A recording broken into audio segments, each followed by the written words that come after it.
世间诸苦，烦恼无边，而在这诸多烦恼中，有一种极为细微却深植人心的执着，常常令人身心疲惫，难得宁静，那就是对他人评价的执着。我们无数次在生活中体会过这样的状态，与人相处总是如履薄冰，一句话讲出后，反复思量是否得体。在群体中，我们下意识地观察，迎合讨好，唯恐成为异类，唯恐被否定。这些看似理所当然的社交行为，其实往往藏着一颗住相的心，住在人我的分别，住在名声好恶，住在我应该是谁的执着里。佛法告诉我们，这种心念的根源是我相人相，众生相，寿者相，四相未破。我们总以为那是性格问题，其实是心未离相，是执我未除。而当这些内在的执着久而久之成为惯性，我们就会成为现代心理学所称的讨好型人格，过度关注他人感受，以维持关系为第一优先，甚至牺牲自我，也要获得认可与接纳。我们不是不想自由，而是被深深困在一种我应该是好人，我不能让人不高兴的习气中。而这正是众生轮转的相状之一，由我直生烦恼，由我爱起颠倒。《金刚经》早已点破此理。佛言：凡所有相，皆是虚妄。我们所执的名相，他人的评价，社会的认可，群体的喜好，其实皆如梦幻泡影，根本不具实性。可我们偏偏将这些当作真实，为之喜，为之忧，为之苦。我们心里常有这样的困惑：我只是想当一个善良的人，为什么人际关系让我这么累？我只是想好好与人相处，为什么内心那么多不安？我尽心尽力了，为什么还是得不到理解与肯定？这些问题，如果从世俗之见去看，或许只能说是情商不够，要多沟通。但佛法不同，佛陀不说如何成为更好的人，而是指出苦的根本，教我们现诸法实相，彻底从执着中解脱。金刚经所说应无所住而生其心，正是对治此苦的法药。佛经说应无所住而生其心，这句话看似简单，却是破妄显真转识成智的根本关键。无所住是说我们的心不应执着于任何境界，不住色声香味触法，不住名闻利养，不住得失荣辱，不住他人好恶。住即是指，即是攀缘，即是妄心的落处，而一切苦恼皆从住中生。我们在意他人眼光，是因心住于人相；我们害怕失去关系，是因心住于众生相；我们反复懊悔自己说错话，是因心住于我相；我们不愿承认自己的脆弱，是因心住于寿者相。四相若不破，则万法皆染。一念住相，即堕轮回；一念无住，即入圣流。但佛陀并未止于无所住，更进一步说生其心。生起什么样的心？是一颗不执不住、清净平等之心，是一颗慈悲利他、无我无爱之心。这颗心不是退缩避世的冷漠，也不是压抑自我的服从，而是由智慧与慈悲相应而生的行愿之心。世间人际非苦即乐，但皆非实相。若我们冷静关照，便会发现，我们之所以活得疲累，不是因为人际本身有问题，而是我们总想在其中获得稳定与认可这两种虚妄法。殊不知，缘起法中，一切皆无常无我。今天对你笑的，明天也可能离你而去；今天夸你的，来日也许转身批评。这不是谁变了，而是缘变了，业成熟了。当我们的心住在他人眼光这种不实之处，就注定要跟着境转。起心动念、悲喜忧恼，皆由境来定，而非由自心决定。这样的我们，其实是被识所缚，被相所转，忘失了本来面目。佛陀要我们修行，修的不是一套标准人格，而是彻现诸法空相，不为五蕴所惑。我们是否能修到在关系中而不执关系？这就是《金刚经》所开示的修行之道。身在世间心不染世行于尘劳心无挂碍。我们不是出家人，不能断绝一切人际关系，但我们可以修一颗不住相不执着的心。佛教不是教我们逃避人群，而是教我们在群体中安住内心。真正的修行人，不是离群所居，而是在关系中关照因缘了知空性，练习随顺而不迷失，自在而不冷漠。所以修行的开始是看见自己的住，我们的焦虑，我们的讨好，我们的压力，我们的愧疚，背后都有一个共通的根源，心有所住，住在我该是什么样的人，住在别人应该怎么看我，住在我需要别人来肯定我存在的价值。这一切其实都只是一念妄想。当我们能够照见这念住的妄心，就是修行的开始。当我们愿意依佛陀所教练习无住，那颗被评价束缚的心便开始松绑，得见自在。当我们在茫茫世间感觉人我之间处处都是考验，不妨停下来静静读一遍佛陀的话，应无所住而生其心。这不是一句空泛的宗教口号，而是一条清明的道路，让我们看见烦恼的根本，指出离苦的方向，指引我们在世间法中活出出世智慧。接下来我们会进一步探讨这句话如何实修在生活里，如何从放下他人评价开始，落实佛陀的开示，走向真正的内心解脱。在《金刚经》中，这句应无所住而生其心堪称全经核心心髓所在。许多大德祖师赞叹这一句是佛陀于般若法门中所发的最深妙之语，是一切修行人悟入空性与悲智双运的实修指引。然而，这句话到底是什么意思？为什么它能被奉为开悟关键？在我们日常生活中，又该如何依此观心照见转迷成悟？接下来，我们从文字义理实修指导法门应用3个层次，层层展开，细说分明。应无所住，何谓住？先从字面说起。住者，住着执着也。当我们的心住于某物时，便是升起了执取、依附、依赖，乃至认同。佛法中所说的一切相，无论是色相、声相、法相，若心有所住，即是堕入生死，落入颠倒。金刚经言：凡所有相，皆是虚妄。若见诸相非相，即见如来。这是对诸相的彻底破斥，因为一切相无非因缘和合，本无自性。若执为实有，即生种种分别心，烦恼即由此而起。从我们凡夫的生命经验来说，住的情形几乎无所不在。最普遍的是住在人我的分别相重，例如我们被人误会指责，便感不平怀恨；被赞美称赞，则心生喜悦我慢。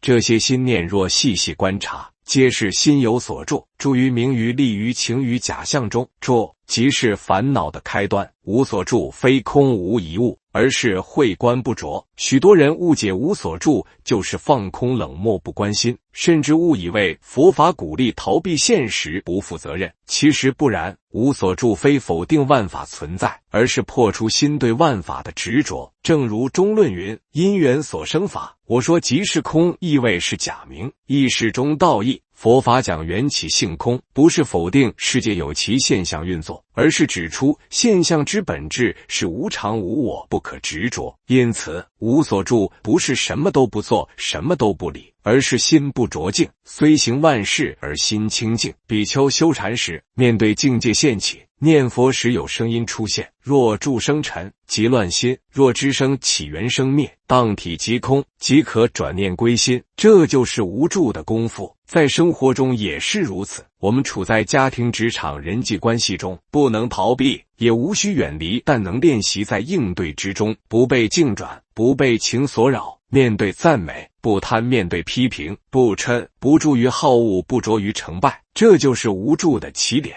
而生其心，生什么样的心？有些人看到无所住，以为佛法要我们灭绝一切心念，走向空无之境，这是另一种误解。佛陀不是要我们灭心，而是要我们转心净心，生智慧与慈悲之心。生其心者，指的是在无住的基础上，升起清净无染之心，发愿利生之心，起悲智双运之行。为师魔要无住而后生心，因为若先有住，则所生之心即是染心，染着我相法相功德相这种心，即便行善也是有漏，不得解脱。真正的生心必须是在无执无着的空性中升起。譬如大悲心，若执着我是度人者，他是被度者，这是善行，这三轮未空，即非般若行。若能三轮体空，无所得心而行六度万行，则即是无住而生心。这就是《金刚经》所说的：须菩提，菩萨应如是生清净心，不应住色生心，不应住生香味触法生心，应无所住而生其心。六根接触六尘时，我们能否不被牵着走？不住色声香味触法，便是无所住，能于此中生起悲心，愿力善业，即是生其心。这种心已不再是凡夫的情绪心、攀缘心，而是从般若中自然流露的真实心法界心。佛法若离生活，则与空谈无异。我们若不能把《金刚经》的这句话活在日常，便无法转化烦恼。以下是几个具体的修行方向。第一，关照自心，觉察住的起点。每当我们心中升起焦虑、委屈、嫉妒欲望时，不要急着反应，而是练习回头观察，我此刻的心是不是住在人我分别？我是否太在意别人的看法反应？我的痛苦是不是来自住在某个结果上？这样的自我关照就是照见五蕴皆空的修行基础，不是压抑情绪，而是从觉照中松开执着。第二，练习不住言语相。我们在对话互动中，往往容易被一句话打中，觉得对方在批评我、瞧不起我、不尊重我。其实那只是言语相，语言是空性的工具，其意随缘而生。若我们执着语言为真，便生贪嗔痴。佛陀说：若以色见我，以音声求我，是人行邪道，不能见如来。我们不只不能执着色身，也不能执着言语音声。修行人应当练习听而不执，闻而不染。第三，行于关系中，培养无助之悲心。在家庭、职场、人际当中，我们常会落入角色执着，我是父母，我是子女，我是主管，我是朋友。我们住在这些角色里，苦乐也随之而起。但佛法告诉我们，一切角色皆是假名施设，唯有心性是真。我们可以尽责，但不执着结果；我们可以关心，但不依附感情；我们可以给予，但不期待回报。这样的行是无助的行，这样的爱是无我的慈悲。许多人以为修行是与世隔绝，是在山林闭关打坐才能得到，其实不然。《金刚经》这句话恰恰是教我们在尘劳中修心，在日常中见法。因无所住而生其心，是正道之门，也是入世之道。无所住让我们不执于世间，生其心让我们不离众生，在人群中而不染人情，在事项中而不住事项，在褒贬之间安住本心。这就是般若行者的风骨，也是大乘修行的精神。历代祖师对此句皆有深入开示，如六祖慧能大师开悟即于此句。六祖云：善知识，不思善，不思恶，正与魔识，哪个是明上座本来面目？又曰：若欲现真道，行正即是道，自若无心染。西方只在此，大德明白指出，修行非在远方，非在文字，而在一念无住心中。宗门常以即心即佛无心是道为宗旨，也是在传承此句金言。讨好是一种执着，放下评价是一种修行。在红尘世间，我们多数人都活在人与人之间，家庭关系、职场关系、友情、爱情、人情世故，无论是哪一种关系，其中总蕴含着种种微细的牵绊与习气。讨好型人格便是这些牵绊最常见的一种显现。我们曾以为这是性格问题，以为这只是太敏感、自尊心弱、自我价值感低。但当我们回到佛法中关照，便会看见这些背后其实都有一个共通的根源：住相我执我见。从佛法角度来看，一切人际关系都是因缘所成，业力所感，犹如梦境。若我们以实执待之，则梦中受苦；若能照见梦性，则梦中得乐的行。讨好不是慈悲，而是恐惧所生的行为；在意评价不是谦虚，而是未见真我、未破我相的习气。佛陀教我们因无所住而生其心，这不是空谈，而是对一切人间关系最圆融的答案。愿我们学会不再讨好，因为我不住他人眼中；不再执着，因为我不住自我想象；不再恐惧，因为我本来清净；不再依赖肯定，因为我行善不为我相。这样的我们才能在关系中不迷失，在行动中不着相，于尘世中修正清净菩提。这正是佛陀给我们的开示，这才是真正修行人的人际自由。佛法讲闻思修正，听闻法义思维观察，实际修行，最终才能证入法性。前面的部分我们已经听闻《金刚经》的关键教法，并且理解了无助与执着、讨好、评价之间的深层连结。但若只是听懂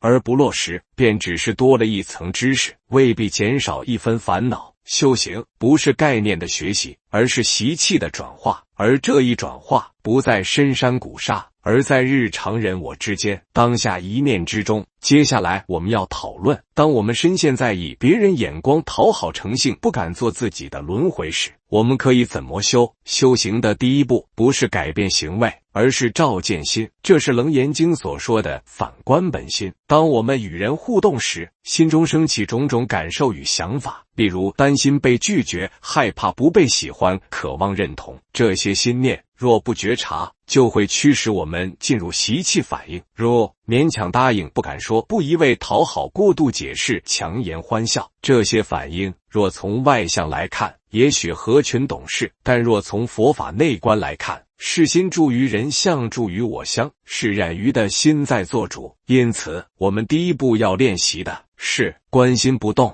知妄即止。方法一：三问自心。每当内心升起焦虑、不安、委屈，或者要做出一个配合他人委屈自己的反应时，我们练习静下来，问自己3个问题：我此刻的念头是为了什么？这个反应是为了维护什么形象？如果我不这样做，我怕失去什么？这3问是为了照见我们心中的执着之处，也就是心所住处。当我们能够看到，原来我是在维护一个被喜欢的形象，原来我是在逃避被批评时，就能松开那股自动反应的力量。照见即是智慧的第一道光。觉知之后，我们要学习不住，不跟着习气跑，这时就需要具体的修习方法。佛法中讲戒定慧3学，若能善用戒律关照定力，安住智慧透视，我们就能当下转念，化烦恼为菩提。方法2：六根门头修无住。一、金刚经：不应住色生心，不应住声香味触法生心。我们可以这样运用于生活中：眼见色相，看到别人的表情、眼神、穿着、动作，若其判断比较羞愧之念，提醒自己此色无性，不可住相。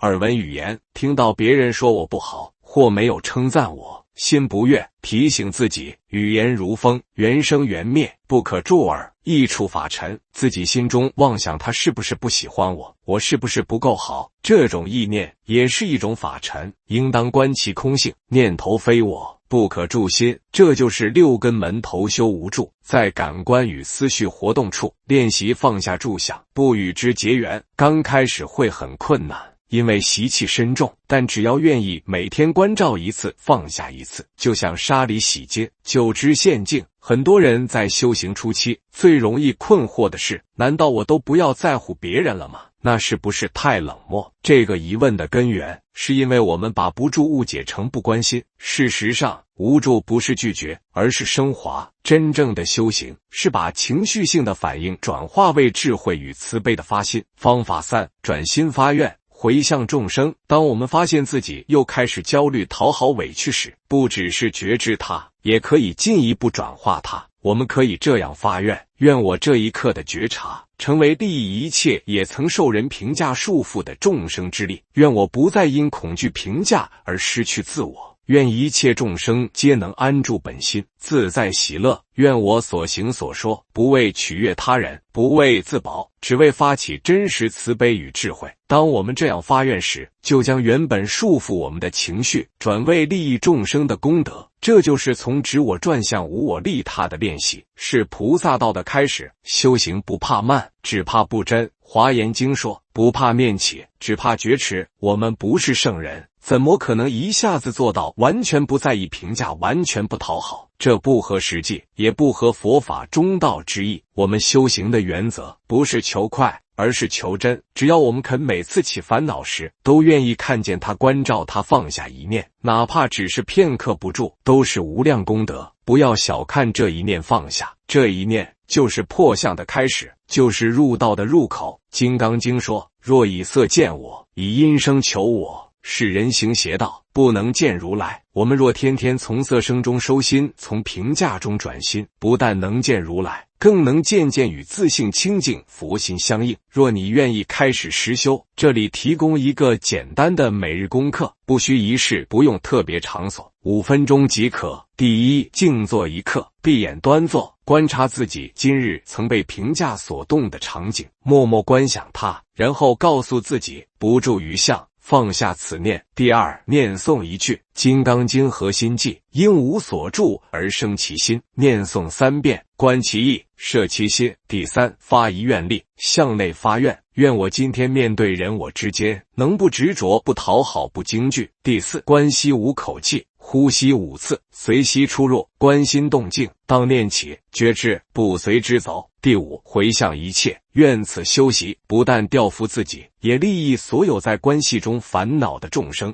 持之以恒，日积月累，烦恼自减，自在自生。修行不是远方，而是当下这一念不住。有人问，佛法说放下，可人间哪有那么容易放下？我们只能说，佛法不说容易，佛法说可能。我们无需一日之间就成为圣者，但我们可以从这一念开始，看到自己的只愿意松开，敢于觉知，应无所住而生其心，不是在天上，不在经典里，而是在我们面对他人时的起心动念中。愿我们每天少执1分，就多1分自在；少讨好1分，就多1分清明。这样修，这样走，我们才不枉听闻佛法，才是真正在人间行菩萨道。到这里，我们已经知道，讨好是因为恐惧在意评价，是因为执着，而真正的自由来自放下住的心。但当我们开始放下这些执念，转化行为时，往往会遇到另一个困难：我该怎么对待自己？我该怎么对待他人？若过去我们总是迎合压抑，如今试图做自己，说真话，不少人会感到内疚、自责、不安。我们害怕自己变得冷淡，害怕别人觉得我们不够体贴。这种挣扎其实正是修行者必经的一段转折，从习气性善走向无助之善的过渡期。这时我们最需要修的就是慈悲，不是对外界的应对策略，而是对自己与众生的真实关照。佛法中的慈悲不是讨好，不是软弱，佛陀教我们修4无量心。慈悲喜舍，慈是与乐，愿一切众生得安乐；悲是拔苦，愿一切众生离苦；喜是随喜他人善行，不生嫉妒；舍是平等无分别，对顺逆境皆无偏爱。这4心合称无量，不是小情小爱，而是无我平等心所发的悲愿力。这与讨好有根本区别。讨好是自我中心的假慈悲，为求认可而迁就，内心其实充满恐惧和对关系的依赖。真正的慈悲是无助而生，是悲智双运，是愿众生离苦而不知其果。我们不是要从讨好走向冷漠，而是从执着的柔软转为有智慧、有界限的温柔。这就是大乘佛教讲的悲心不住相，智慧不离悲。很多人以为佛法讲放下无我，就是要否定自己，但这是错误的理解。佛教说的无我，是破除执着，不是压抑需求，是看清身心不是永恒实有，但并不否认它暂时存在的感受与痛苦。因此，修行第一步其实是对自己慈悲，不是宠溺自己，而是诚实地看见自己的脆弱与惯性，然后不责备、不逃避，愿意陪伴自己成长。修学《金刚经》的根本目的，不是要我们逃避人世，而是教我们在世间法中修出出世心，在一切境界中正的不动心。这份修行落实于人际关系，就是慈悲自己，不委屈自己；慈悲他人，不依附他人；慈悲一切，不知一切。这样的慈悲不是感情用事，而是如地藏菩萨所发的愿。地狱不空，是不成佛众生度尽；方正菩提，不是因为关系圆满才慈悲，而是因为愿升起，慈悲自然流露。我们不再为了得到才给予，不再为了喜欢才亲近。我们的爱不再是占有交换、委曲求全，而是一种发自本性与法性相应的柔和力量。真正的慈悲是从无助中长出来的力量。当我们还在执着评价时，我们的善是为了回报我们的爱，是为了确定价值。当我们开始无助，我们才真正学会给予，不是因为对方配不配，而是因为我们本就如此。慈悲不是表情，不是语气，而是一种愿以清净心面对一切的坚定。这样的慈悲不会令我们疲惫，反而让我们更有力量，因为它不是从讨好来的，是从本觉来的。它不是妥协的结果，是智慧与悲愿交汇的实践。愿我们都能从《金刚经》中学习，不住于色声香味触法，不住于他人评价与喜恶，不住于自我形象与故事，在无助之地生出真正慈悲。这样的我们才是真正自在的人。因无所住而生其心，是一句经文，也是一把利剑。它能斩断我们千生万劫以来的执着妄见攀缘之心，它能引导我们从凡夫的颠倒梦想中醒来，见自本来清净佛性。在纷乱的世间中，若我们能持此一句，如持明灯行于暗夜，如握舟楫渡于生死河，愿我们皆能于世间法中现出世心，在苦恼中生智慧，在执着中现空性，不住色声香味触法，不住他人赞叹毁谤，不住人我的关系起落，而升起一颗清净无染利他自在的菩提心。这才是真正的自由，这才是修行的根本。今天我们从一段烦恼开始，为识磨人际关系这么累。我们从讨好与社交焦虑的现象中看见了住的根本，从佛陀的智慧中看见了应无所住而生其心的药方，从修行的实践中找到了关照与转化的方法。最后我们明白了，自由不在于被谁理解，而在于看清谁不理解也无碍。这不是结束，而是开始。愿我们从今以后不再向外寻求存在的意义，愿我们每天醒来先照见自己的本心。今天我愿不住于相，清净而行。愿我们走在人群中，眼中有光，心中无碍，不因他人的掌声而膨胀，也不因沉默而怀疑，只因内心有法有愿有觉知。这样的我们才是真正自由的人。这样的自由是佛陀亲手放在我们心上的礼物。